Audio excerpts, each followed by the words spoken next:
হ্যাঁ, আমি Brazil supporter. তবে এটা দুঃখের কষ্ট না ভাই, এটা হলো মাথা ব্যথা। দেওয়ালগুলো আমাকে দেখে হাসছে। তার মনে হয় মালয়েশিয়ার গ্রামে পৌঁছে গেছে। ভাই, আমার দিকে এভাবে তাকিয়ে থাকবেন না। হ্যাঁ, আমি ব্রাজিল সাপোর্টার, আর হ্যাঁ, আমি খুব কষ্টে আছি।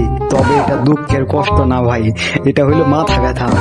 আমার ঘরে কেউ নেই, কিন্তু মাঝে মাঝে মনে হয় দেওয়ালগুলো আমাকে দেখে হাসছে।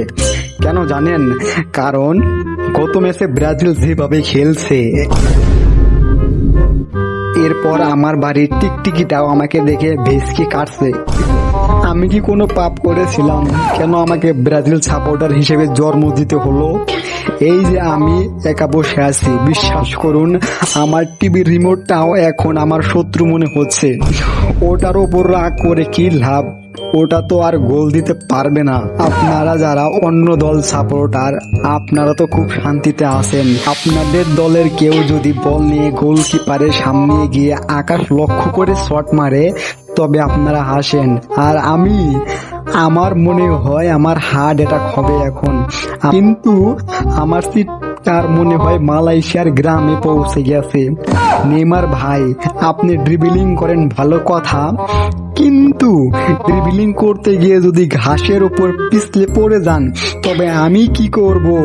আমার তো ইচ্ছে করে এই টিভিটা জানালা দিয়ে ফেলে দেই, কিন্তু আবার ভাবি পরে ম্যাচ যদি জিতে যাই, আবার তো নতুন টিভি কিনতে হবে। এই যে বাজি ধরার মতো লস আমার জীবন।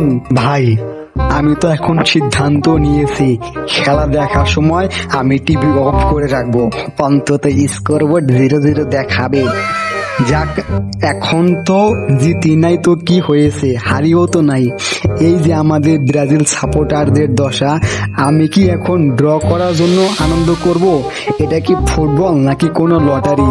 পাশের বাড়ির ওই কুকুরটা কালকে রাত্রে যখন ঘেউ ঘেউ করছিল, আমার মনে হচ্ছিল সে আমাকে বলছে, কিরে ব্রাজিল সাপোর্টার, তোদের কি আর হবে না? আমি ওকে পাল্টা জবাব দিতে গিয়েছিলাম, কিন্তু মনে হলো ও তো আমার যে ভালো বোঝে। যাই হোক, কথা বলে লাভ নেই। আমার এই ঘেমি, এই বিতর্কিত আর এই ব্রাজিল সব মিলে একটি ফানি প্যাকেজ।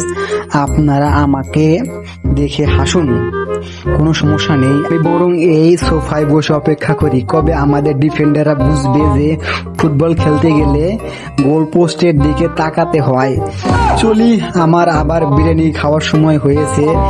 ওটা অন্তত আমার পেটে ঠিক মতো গোল দেয়, ব্রাজিলের মতো ফাঁকি দেয় না।